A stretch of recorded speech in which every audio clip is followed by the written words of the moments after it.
Hey, what's up, guys? So this is the Strikeman laser cartridge for 9mm. So once you get the whole system, this is what you're gonna use in your pistol. So this is for 9mm. They got it for 380 and etc. So it comes in a nice small box like this. You have the app logos down here, so you gotta get Strikeman's app from the Apple or the Google store. So basically a little more in the back. Just make sure when you do use this, no live rounds are around you. Basically, safety is always first. So it comes in this box like this. Let's get it open.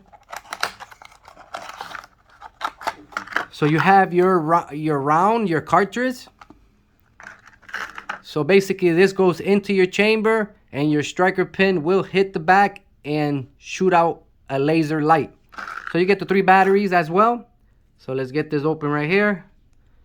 Your battery will go into here. Get the batteries out. Okay, your battery will go up. So you can see it just go like that. Okay, you put all 3 batteries. Once you get your all 3 batteries in, you tie up the top. And this will go into your chamber.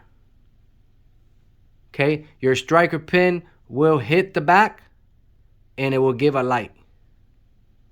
So it will hit this little part right here and you get a laser. So that's how the cartridges work for Strikeman. Well, more videos to come and how to use.